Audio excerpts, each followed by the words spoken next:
आज का video 17वीं BPSC PT के कोर एरिया पार्ट 1 लेकर के आया हूं, जिसके अंतर्गत केमिस्ट्री है और करंट है। हालांकि करंट हिस्ट्री के साथ मैं लेकर के आ चुका हूं, लेकिन आज कुछ इसमें करंट में ऐड किया हूं जो कि बहुत ही इंपॉर्टेंट सेशन होने वाला है। इसे आखिर तक सुनिएगा। साथ ही साथ लाइक, शेयर, कमेंट और सब्सक्राइब करना न भूलें, और जो नए हैं वो बेल आइकन जरूर दबा दें ताकि नोटिफिकेशन मिलता रहे। मैं हुसैन सर आपका अपने से YouTube channel revision for success में आपका अभिनंदन करता हूं, खैर मकदम करता हूं। इस टॉपिक से डिस्कशन करने से पहले कुछ बातें मैं कहना चाहूँगा कि पहला कि मेरा एक टेलीग्राम चैनल है रिवीजन फॉर सक्सेस 23। उसमें मैं क्या करता हूँ कि न्यूज़पेपर का कटिंग कुछ जो रिलीवेंट है मेंस के पॉइंट ऑफ व्यू से, जो 17वीं बीपीएससी का मेंस उसके रिलीवेंट उसमें कुछ डालता हूँ। कभी कभी हो सकता है पीटी का भी डाल देता हूँ, लेकिन मेरा मेन रहता है कि मेंस के पॉइंट ऑफ व्यू से डालूं ताकि आप उसको एक पढ़ लें और फिर उसके बाद उसका समरी बना करके अपने शब्दों में उसको रख लें। एक तो प्रैक्टिस भी होगा और दूसरा क्या होगा कि मेंस के समय में आपको वो उसको कोट कर सकते हैं। और क्या है कि मैं बिहार करंट अफेयर्स से भी आपको वीडियो बनाता रह रहा हूं, जो कि वैसे अभी स्टार्ट किया हूं। एक वीडियो आया है, काफ़ी समय के बाद आया है क्योंकि बीच में गैप कर दिया था।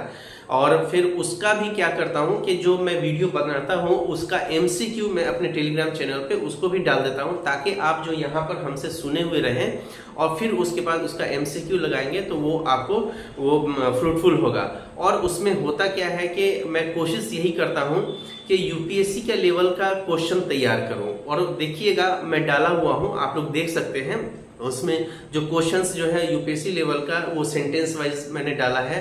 जो बीपीएससी भी उसको उसी लेवल को पकड़ने की कोशिश कर रही है। हो सकता है इस बार 17वीं में जो है आपको और टफ हो जाए, जैसे 69वीं में क्या हुआ था, थोड़ा सा टफ यूपीएससी को पकड़ने की कोशिश कर रहा है उसके लेवल को, तो अब हो सकता है कि वो और उसके करीब पहुंचे। तो उसी एतबार से मैं अपना क्वेश्चन जो है वो एमसीक्यू वैसा ही बनाता हूं, जो कि आपको बहुत ही फायदा होगा। वो जरूर आप लोग देख लें। और एक बात और मुझे कहनी है कि जो प्रतियोगिता दर्पण है, प्रतियोगिता दर्पण का भी एक समरी मैं लेकर के आऊंगा। एक्चुअल में क्या होता है कि प्रतियोगिता दर्पण, देखिए कोई एक मंथली मैगजीन आपको बीपीएससी के लिए पढ़ना ही पड़ेगा, और उसमें सबसे अच्छा हमको लगता है वो प्रतियोगिता दर्पण। उससे 20 से 25 क्वेश्चंस आ जाते हैं। अगर आप सही से प्रॉपर तरीके से डेली वाइज अगर न्यूज़पेपर पढ़े हुए हैं और फिर प्रतियोगिता दर्पण पढ़ते हैं तो आप मैक्सिमम क्वेश्चन आप कर लेंगे। मतलब कि आप समझिए कि 25 तक आप आराम से कर लेंगे। लेकिन इसके साथ एक और ऐड करना ही होता है वन लाइनर वाला, जो मार्केट में आपको मिलता है। जैसे मान लिया कि आपको स्पीडी हो गया, या आपको उत्कर्ष का हो गया, या एडिटोरिया हो गया, तो ये सब भी आप उसमें पहले पढ़ ले जो मैगजीन है, तो उसका मैं उसका समरी जो है वो आपको उसका भी वीडियो लेकर के आऊंगा, जो कि आपको बहुत फायदा होगा। और मंथली मैगजीन में उसके बारे में करंट में जब चर्चा करेंगे तो उसके बारे में और हम लोग बातें करेंगे। चलिए अब हम लोग आते हैं केमिस्ट्री के ऊपर, ठीक है। तो आज केमिस्ट्री का ये क्या, उससे पहले हमारा वीडियो जो है आपको हिस्ट्री पे आ चुका है, फिर फिजिक्स पे आ चुका है, करंट पे आ चुका है। और आगे जो है मैं जल्दी ही मैं कोशिश ये करूंगा कि सारा का सारा मतलब कि एक ही वीडियो में ला दूं, ताकि मैं फिर मेरी भी ये ख्वाहिश है कि मैं आपको हिस्ट्री का जो मैंने दिया हुआ है कोर एरिया उस पर डिस्कशन करना स्टार्ट कर दूं, ठीक है। अब आते हैं हम लोग केमिस्ट्री पे। केमिस्ट्री में जो पहला जो मैंने कोर एरिया में रखा है वो मिश्रण। इससे अक्सर क्वेश्चन आता ही रहता है। जो मिश्रण जो मिक्सचर है, इसमें रवाकरण, आसवन विधि, ऊर्ध्वपातन, ये और भी है, जैसे भाप विधि है, तो वो सब जो है उससे एक क्वेश्चन आता है। और ऊर्ध्वपातन से जो है ना, इससे अक्सर क्वेश्चन हर एग्जाम में पूछे जाते हैं, न केवल बीपीएससी में, यानी कि रेलवे में पूछे जाते हैं, दरोगा में भी पूछे जाते हैं, या एसएससी में भी, सब एग्जाम में ये आपको ऊर्ध्वपातन का पूछा जाता है। तो ये जो मिश्रण जो चैप्टर है ये बहुत ही इंपॉर्टेंट है, इसको जरूर कर लीजिएगा, ठीक है। अगला चैप्टर है परमाणु संरचना। परमाणु संरचना में बहुत सारे चीज पढ़ने हैं, लेकिन उसमें भी मैंने क्या किया है कि उसमें जिसको ये एटॉमिक स्ट्रक्चर कहते हैं, इसके अंतर्गत परमाणु क्रमांक को मैंने रखा है, जरूर इसको देखिएगा। द्रव्यमान संख्या, इसको भी देखिएगा, जरूर देखिएगा। और समस्थानी, ये जो है ये 3 को जरूर देखिएगा, इससे यूपीएससी भी अक्सर क्वेश्चन पूछती है और बीपीएससी भी अक्सर क्वेश्चन इससे पूछती रहती है। तो ये कोर एरिया का दूसरा चैप्टर हो गया परमाणु संरचना, इसके अंतर्गत परमाणु क्रमांक हो गया, द्रव्यमान संख्या हो गया और समस्थानिक हो गया। इससे क्वेश्चन आता ही है, द्रव्यमान संख्या से यूपीएससी में भी कई बार क्वेश्चन पूछा गया है, ठीक है, तो आपको इसको ध्यान में रखना है। अब तीसरा है कि अम्ल भस्म एवं लवण। देखिए अम्ल भस्म एवं लवण ये जो है आपको इसका उपयोग के बारे में क्वेश्चन आता है कि उपयोग उसका क्या कहाँ होता है। जैसे आपको अम्ल का ले लीजिए, तो जैसे सिरका में जो है एसिटिक अम्ल होता है, या नींबू संतरा नींबू जो है उसमें कौन होता है, तो सेट्रिक अम्ल होता है। तो इस तरीके से कई हैं जो कि बहुत इंपॉर्टेंट है, उससे क्वेश्चन पूछा भी गया है और ये अक्सर आता है ये किसी भी एग्जाम्स के लिए।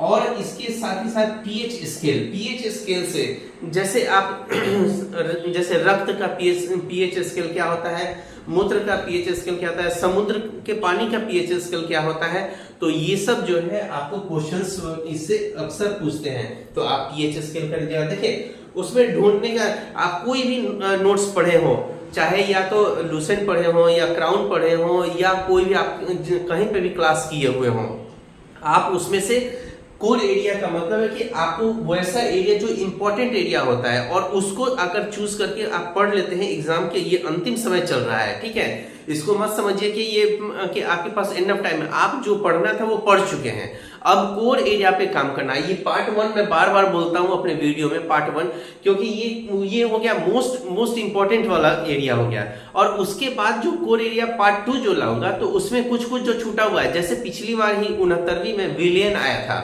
लेकिन मैं इसमें विलियन नहीं रखा हूं, उससे विरले ही क्वेश्चन आता है विलियन से, तो इसीलिए इसमें नहीं रखा हूं कोर एरिया। लेकिन पार्ट 2 जब करना होगा तो उसमें उस चैप्टर को रखना होगा, ठीक है। चलिए तो अब आते हैं धातु और अधातु।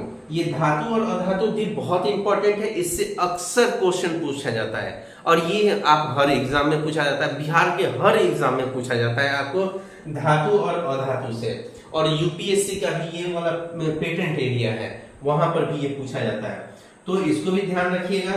कार्बन और उसके यौगिक, कार्बन और उनके यौगिक जो है इसको मैं छोड़ रहा था, लेकिन फिर सोचा कि नहीं, ये आपको 68वीं में और 68वीं और 67वीं में इससे आया हुआ है क्वेश्चन। और एक मैं बात बता दूं, केमिस्ट्री का वेटेज जो है 67वीं और 68वीं में 10, 68वीं में 10 आया था, 67वीं में 11 केमिस्ट्री से आया हुआ था, ठीक है, लेकिन 69वीं में थोड़ा सा कम आया था, लेकिन फिर भी बहुत इंपॉर्टेंट है। और ये कार्बन और उसके यौगिक, कार्बन और उसके यौगिक में कौन, जैसे हीरा का अपरूप वगैरह जो आता है वो वाला क्वेश्चन हो गया, या आपको जो आता है इसमें कार्बन और उसके यौगिक, जैसे प्लास्टिक वगैरह में पॉलीथीन का वो उसका भी रासायनिक नाम वगैरह, या वो उसमें क्या क्या मिला हुआ रहता है, वो सब भी क्वेश्चंस आता है, तो वो आपको बहुत ही इंपॉर्टेंट है। और उसके यौगिक, ठीक है। अब आते हैं विविध। देखिए विविध में क्या कीजिएगा, जैसे लूसेंट का विविध हो गया, ठीक है, या आपको क्राउन का विविध हो गया, तो वो विविध जरूर करिएगा। इसलिए कीजिएगा तो विविध में बहुत सारी चीजें ऐसे बहुत इंपॉर्टेंट जो अक्सर क्वेश्चन पूछा जाता है, वो भी वन लाइनर। तो वन लाइनर के लिए जो है, जैसे आपको साइंस में भी कई बार वन लाइनर भी कई क्वेश्चंस पूछे गए हैं, तो आपको वो जो है विविध का जरूर कर लीजिएगा, विविध को एकदम नहीं छोड़ना है, ठीक है। तो ये हो गया केमिस्ट्री का। केमिस्ट्री का 6 आपको चैप्टर हम दे रहे हैं, हालांकि इसमें और भी चैप्टर्स हैं, लेकिन 6 चैप्टर्स को पार्ट 1 में कर लीजिए, फिर उसके बाद आप और करिएगा, ठीक है। अब आते हैं करंट में। हालांकि करंट हम बताए ही आपको शुरू में कि हमने हिस्ट्री के साथ दिया था। उसमें देखिए उसमें क्या किया था हमने कि हमने बोला था कि आपको न्यूज़पेपर भी उसमें इंक्लूड किया था, और मई से जो कोर एरिया जो है आपको करंट का, आपको चाहे वो प्रतियोगिता दर्पण हो, चाहे क्रॉनिकल हो, चाहे आपको ये दृष्टि का हो, ये मंथली मैगजीन जो है बहुत ही बढ़िया मैगजीन है। ये सब एक मतलब कि लगभग पैरेलल है, ठीक है।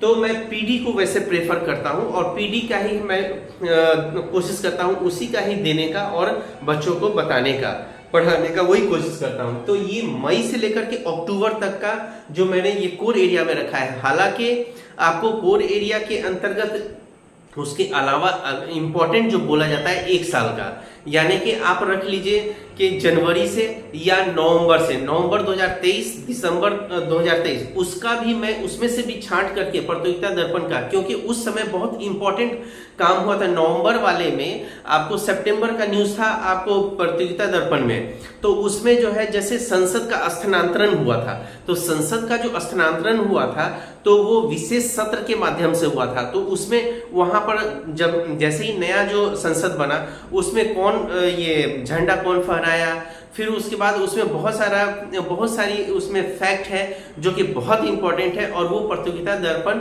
आपको नवंबर वाले में है, उसमें वो सारी बातें दी हुई है। तो उसमें से जो इम्पोर्टेंट होगा मेरे अनुसार उसको मैं निकाल करके आपको उसका भी वीडियो मैं प्रोवाइड करूंगा ताकि आपको कहीं से भी छूटे नहीं, ठीक है। और मैंने कोशिश यही की है कि करंट का भी एक माइक्रो लेवल से मैं उसका विश्लेषण करूं, और विश्लेषण करके मैंने दिया है। तो उसमें मैंने जो पिछला जो वीडियो था उसमें मैंने न्यूज़पेपर का एनालिसिस किया था, न्यूज़पेपर के बारे में बोला था। हालांकि न्यूज़पेपर का मैं एक अलग से वीडियो बनाऊंगा, कैसे पढ़े, किस तरीके पर, कब पढ़े, कितना पढ़े, तो वो सब पर हम लोग बाद में उस पर एक वीडियो लेकर के आएंगे, उस पर बाद में चर्चा करेंगे। और अब आते हैं, इसमें मैंने कुछ इंक्लूड किया है नया जो उस समय नहीं किया था। देखिए इसमें भी जैसे आपको जो करंट में भी बहुत सारे जो है जो पूछे जाते हैं, अक्सर आते हैं, उसका मैंने जो निकाला है वो आपको 10 पॉइंट निकाला है। और 10 पॉइंट जो निकाला है 11 पॉइंट निकाला है, और 11 पॉइंट में से अभी मैंने दिया है ये 4 पॉइंट दिया है, उसमें से 4 पॉइंट जो कि बहुत इंपॉर्टेंट है। जैसे कार्यक्रम और योजना जो है, या बिहार सरकार का हो या भारत सरकार का हो, तो वो बहुत इंपॉर्टेंट होता है। तो ये जरूर कहीं पे भी आपको किसी भी न्यूज, किसी भी मैगजीन में हो और या न्यूज़पेपर में हो, वो आप जरूर उस पर गौर कीजिएगा, ठीक है। दूसरा है महत्वपूर्ण राष्ट्रीय और अंतरराष्ट्रीय संगठनों का बैठक एवं सम्मेलन, जैसे अभी ब्रिक्स का हुआ था, जैसे अभी शंघाई सहयोग संगठन का हुआ था। तो ये सब जो है बहुत इंपॉर्टेंट है। उस इंपॉर्टेंट के तहत जो है ये जो जहां पर भी आप देखिएगा, जो कोई भी ब्रिक्स का हुआ हो, शंघाई सहयोग संगठन का हुआ हो, या सार्क का हुआ हो, या क्वाड का हुआ हो, तो उसको आप जरूर कीजिएगा, ये बहुत इंपॉर्टेंट होता है, ठीक है। तो ये हो गया एक हमारे इंपॉर्टेंट में कोर एरिया के अंतर्गत ये वाला हो गया। एक सूचकांक और रिपोर्ट, जो आता है, कोई भी रिपोर्ट हो गया, कोई जैसे किसी समिति का गठन किया गया उसका रिपोर्ट आया, ठीक है, या सूचकांक हो गया। जैसे सूचकांक आपको जैसे ये नीति आयोग जो है बहुत सारा सूचकांक आपको ये देती है, तो वो बहुत ही इंपॉर्टेंट है, उसको हर जगह, तो ये आप देखिएगा जरूर, ठीक है। और ये राष्ट्रीय और अंतरराष्ट्रीय पुरस्कार और सम्मान, इससे भी क्वेश्चंस आते हैं। तो ये मैंने इसलिए आप लोग को दिया है, ये आप इससे आपके दिमाग में रहेगा कि ओ अच्छा ये वाला यहाँ से क्वेश्चन आता है, यहाँ से क्वेश्चन। हालांकि ऐसा हमने 11 पॉइंट्स को तैयार किया हुआ है, लेकिन यहाँ पर अभी 4 ही पॉइंट्स दिया है जो कि बहुत ज्यादा से ज्यादा क्वेश्चंस आते हैं। ये ज्यादा ले लेता है अपना, नहीं तो इसके बाद है जैसे सैन्य अभ्यास है, या आप दिवस है, तो वो सब भी आता है, ठीक है। या पुस्तक है, उसका लेखक है, तो वो सब भी है, तो उसका एक लिस्ट है। तो वो लिस्ट अगर आप लोग को जरूरत होगा तो आप हमसे कांटेक्ट कीजिएगा। कांटेक्ट नंबर भी मैं अपने यूट्यूब चैनल पर डाल देता हूं, ताकि आप लोग कांटेक्ट कीजिएगा, फिर उसके बाद हम ये प्रोवाइड कर देंगे, ठीक है।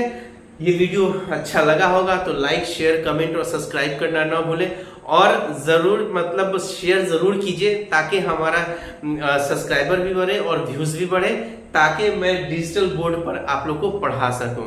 Okay, all the best.